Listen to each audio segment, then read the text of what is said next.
On Guido Talks this week, Keir Starmer's leadership of the Labour Party descends into meltdown, the EU holds fire in the vaccine war, and Nicola Sturgeon sacks Joanna from her front bench. All that and more, stay tuned for this week's episode of Guido Talks.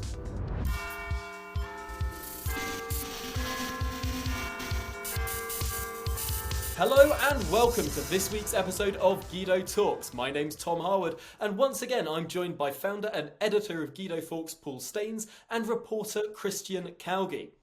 This week has been an increasingly rough one for the Labour Party, with the Tories now edging ahead in the polls. This all started with a leak at the beginning of the week. Calgie, can you talk us through this? So on Tuesday night, The Guardian splashed with a big internal story from the Labour Party, which was that they've been doing focus groups, as all parties do, and had concluded that firstly Sir Keir has to get off the fence on issues, and that also the Labour Party has to realign itself with basic patriotic values that most people quietly hold in this country. They needed to wrap themselves in the flag, was the phraseology that came out, and incredibly this went down appallingly badly with the sort of, out of touch hardline London-based support group of the Labour Party. And we had Clive Lewis MP and Richard Bergen and Owen Jones and Dawn Foster and the usual lot coming out against it. So the programme to make the Labour Party look more patriotic got off to a pretty poor start when that same morning we brought to light a video clip of Sir Keir boasting that he previously wanted to abolish the monarchy. Let's have a look at that clip. I also got made a Queen's Counsel, which is odd since I often used to propose the abolition of the monarchy. And this was all before PMQs, which itself was quite the event. What happened there, Tom? Well, what we saw was, once again, a little bit of a stutter and a breakdown from the leader of the Labour Party.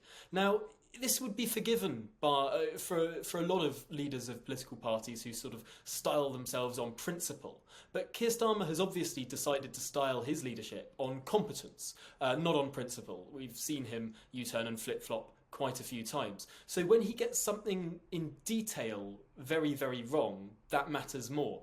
And what happened in his exchange with Boris Johnson this week across the dispatch boxes was that Boris said Keir Starmer had advocated us staying within the European Medicines Agency 4 times from the dispatch box, something that Keir Starmer curiously then stood up and denied, and fervently denied. Let's listen to his denial right now. And if it had listened to the right honourable gentleman, Mr Speaker, we would still be at the starting blocks, because he wanted to stay in the European Medicines Agency, Mr Speaker, and said so 4 times from that dispatch box. Nonsense. Don't let the truth get in the way of a pre-prepared gag. Mr Speaker, the Prime Minister knows I've never said that from this dispatch box or anywhere else, but the truth escapes him. I've never said that from this dispatch box or anywhere else. But why would we want to be outside of the European Medicines Agency, which ensures all medicines in the EU are safe and effective? Let me give 3 without the details. The European Aviation Safety Agency, which deals with safety, the European Medicines Agency, and of course Europol, which I worked with for many years. These are the bits of the EU which we should be seeking to retain, not to throw away. As he reminded us in the earlier video, he is a Queen's Counsel and a very highly experienced barrister. That was not a great performance for the forensic cross-examiner of old. He's losing his confidence, he's losing his way, the party's losing the polls and worried that it's not going to make any progress in the May general elections. And I think it's looking quite shaky, and he's having probably the shakiest period of his leadership. And this loss of confidence really materialised. We reported shortly after the altercation at Prime Minister's Questions that a really shaken Keir Starmer ended up talking to Boris behind the Speaker's chair, wagging his finger, and according to some MPs, having a bit more of a Barney, a bit more of a scrap than would be particularly parliamentary. Now, this is clearly someone who is shaken, who should have been on top of the detail, and who wasn't. And that led to him to apologise and admit that or sort of go down a route that I'm not sure is all that believable, saying that he misheard something that Boris said. Let's have a look at that clip now. In PMQs yesterday, the Prime Minister was attacking me in relation to an issue. I misheard him and I got it wrong. And I think it's very important for politicians when they get it wrong to say, look, I got it wrong, it was a mistake, rather than to argue about it. So hands up, I was wrong about that, and that's why I said straight away, look, I'm wrong. And what happened afterwards? Oh, nothing. We had a discussion on the way out. But as I say, I was wrong about, I had misheard what the Prime Minister was putting to me. I was wrong about that. And as I say, hands up, wrong. Better to say that and just be straight about it. Now, that's a sort of non-apology apology. And it does seem that Starmer is falling into all of the politician-like traps that are being laid for him by the Prime Minister. Now, for those of you who pay attention to the Seen Elsewhere links on the side of the Guido Fawkes website, you might have noticed some really quite scathing editorials popping up in there from figures on the left against Keir Starmer's leadership. There was an Observer editorial over the weekend which said that Labour's opportunism in terms of trying to rejig the JCVI order of vaccines was wrong and anti-scientific. There was then a really scathing Stephen Bush column, a very well-respected Labour commentator, saying that actually Keir Starmer is losing the confidence of his party and losing the confidence of Westminster. This was an incredibly shaky week for the Labour Party, and you can really tell that because it's not people on the right saying it, it's people on the left saying this too. I mean, after the fiasco of Wednesday, Thursday morning, there were no Labour figures on any of the media round. There was no Labour spokesman on TV or on the airwaves. In fact, the only political opposition there was from Sinn Féin and Nicola Sturgeon, as usual. Now, this is not exactly what you expect from an opposition. An opposition should be there grabbing any media opportunities it can take up. And yet when you have one that's literally running away because there's a slightly bad news story, it's not a good sign. This is not a good period in the opposition's time, especially at a moment where we're midterm, we're coming up to local elections. They should be soaring ahead. And in any normal parliament, you'd expect the opposition to be miles ahead by now. And the latest poll put the Tories 6 points ahead of the Labour Party. You might imagine that the dire state of the Labour Party would drive some of its MPs to drink, and we certainly saw that with one of our clips earlier in the week of a very merry Dawn Butler on a constituency Labour Party quiz, and showed quite a brilliant level of memory loss when it came to the Scottish Labour Party leadership election. Well, bees, I didn't realise how important bees were actually to our ecosystem. So they're actually really important. So, yeah, bees are important. Unlike mosquitoes. Mosquitoes are not that important. But anyway, we'll go there another day.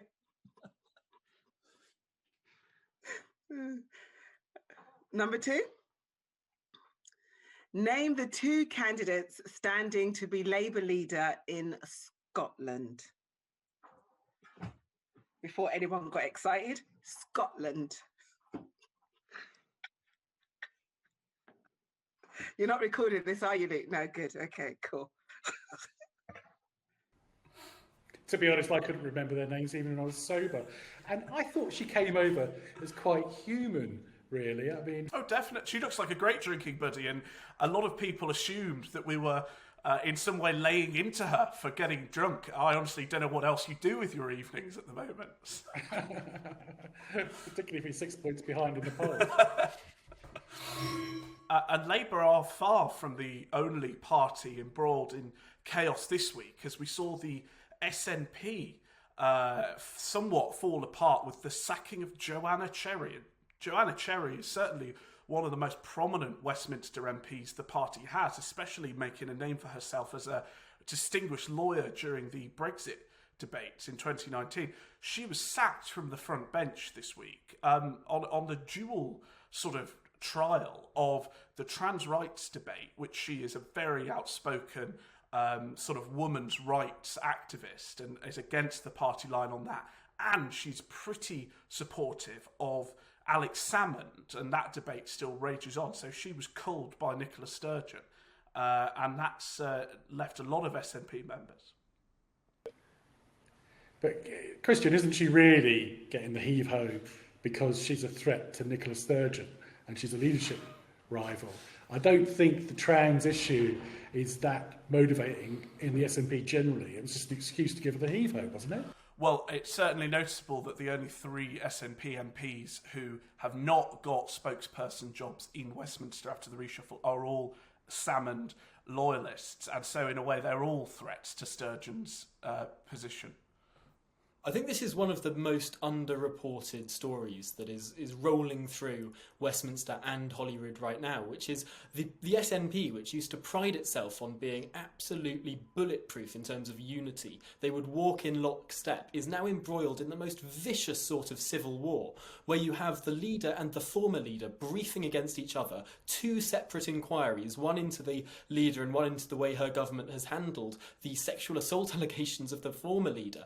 And members of the party and elected representatives of the party digging in on either side of this, tearing chunks out of each other. This is a huge story, and I don't think it's being done justice in the wider press in Westminster. Last Friday's Guido Talks didn't cover the big news because it was recorded on Thursday, and that was when the European Commission went to war and lost.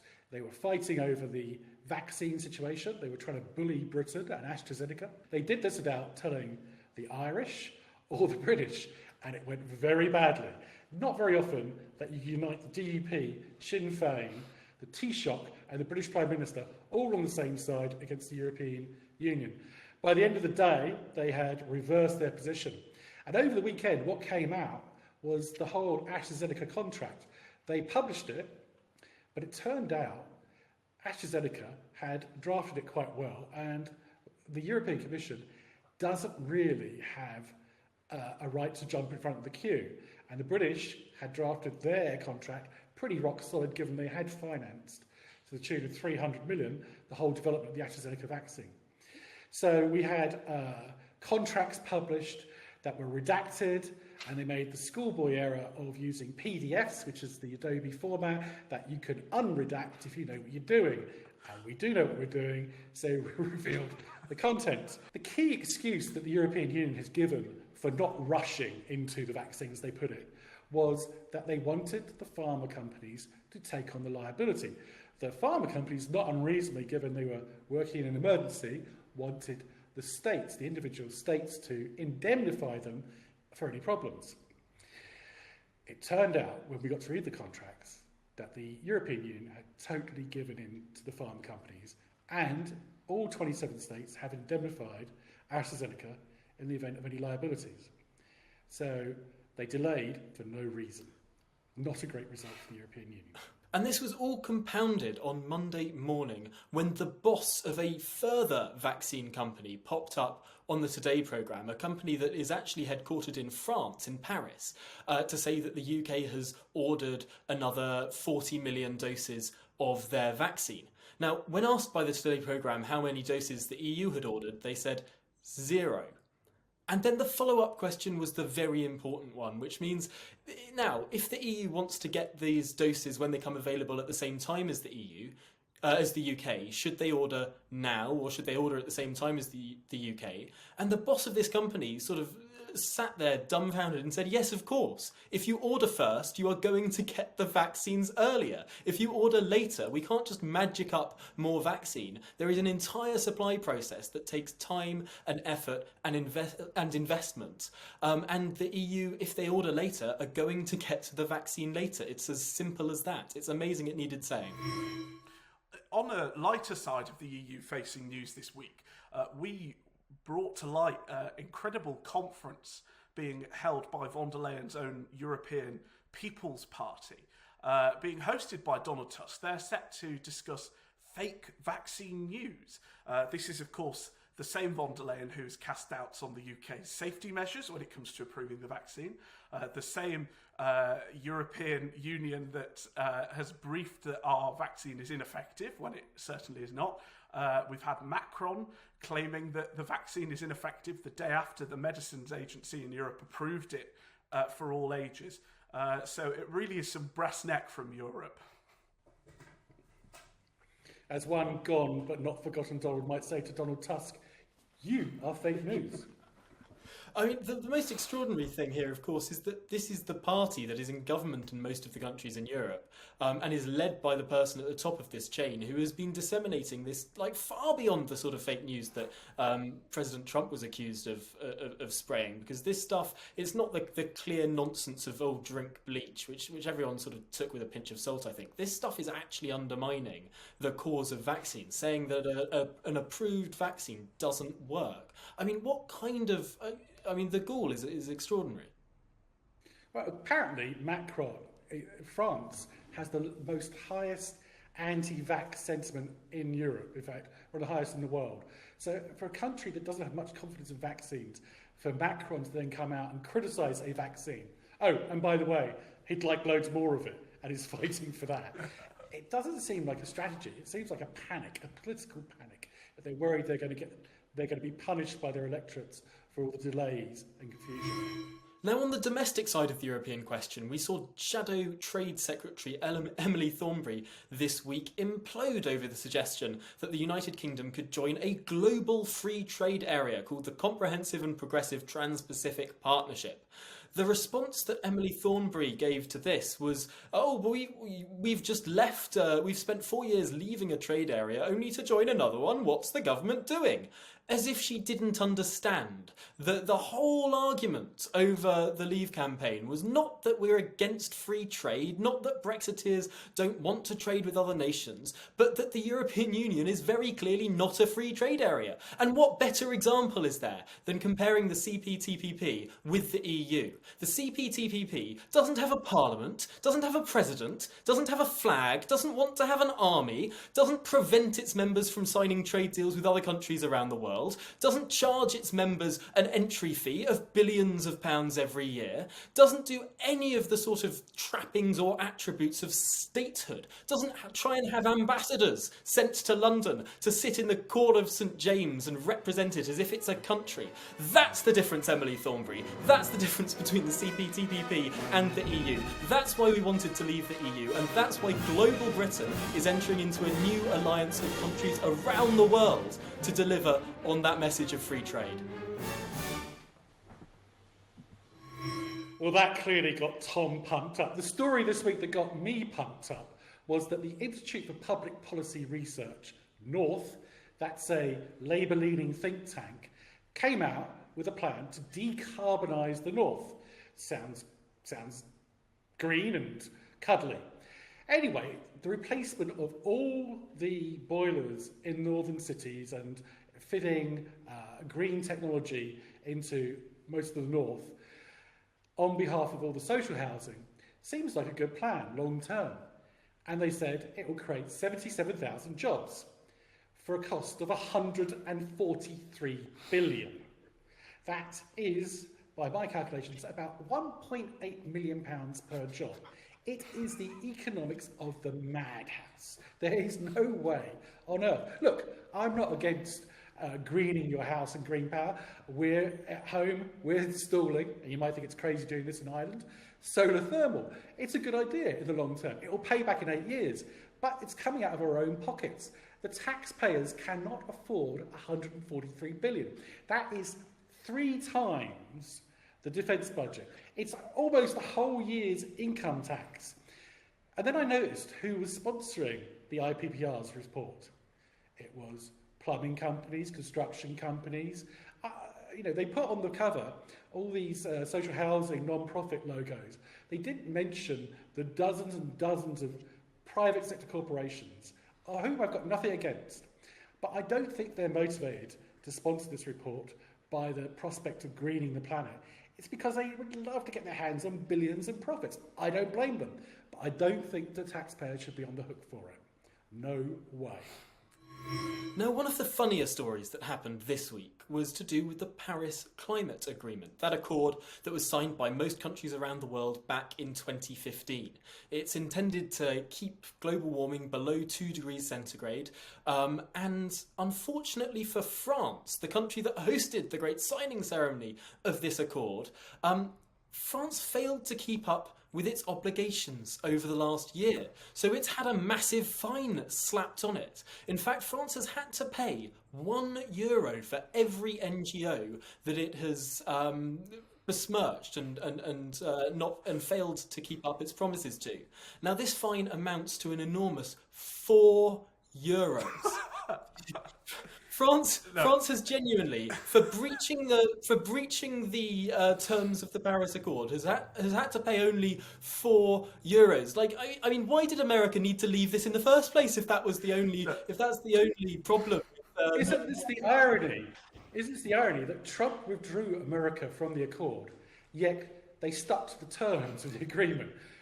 France went crazy and called America a rogue state, and then didn't stick to the terms of the agreement. It's ironic. Well, they only had to pay pittance. I mean, what's the point of this agreement if you only have to pay €4? I think it's easy to be a cynic, Tom, but €4 is a substantial percentage of French GDP, and I'm sure to knock them back in line. If the Donald had known it was only going to be €4, he wouldn't have cared. He'd have stuck in the deal, wouldn't he? Piers Corbyn has got himself arrested for what feels like the 100th time during this pandemic. This time for distributing leaflets comparing the vaccine with the Auschwitz death camp. It's pretty vile. We reported it for the first time back in December, and it took the mainstream media over a month to catch up with the story. And it was only when he started re-putting them out and an MP commented on it that they finally started covering it. So the guy's been arrested. I don't think anything will come of it, frankly. But it's always worth remembering that this guy is a genuine candidate for London mayor. I've got to say, even though I think the leaflets are disgusting, I don't think he should be charged with an offence. I just don't. I think it's dangerous to make these people into dissidents because it's obviously not deterring him. In fact, he's raising a fortune by every time he gets arrested. What went on in the Corbyn childhood home to generate these two people who have become the sort of towering planks of crankery in British politics? I mean, it is quite the most extraordinary family. I think a documentary of the history of this family really needs to be made. Well, he said he can't be anti-Semitic because he was married to a Jewess and his mum fought in the Battle of Cable Street. But I don't think we've seen any proof of what side she fought on. Well, on that note, I think that's probably about time to wrap up the podcast. So thank you to everyone who's stuck with us throughout this podcast. Remember that we're available wherever you get your audio podcasts from, Apple Podcasts, Google Podcasts, but also as a video podcast on the Guido Fawkes YouTube channel. Remember to subscribe and hit that notification bell to get your new video podcast every Friday. Thank you again for sticking with us, and we will see you next week.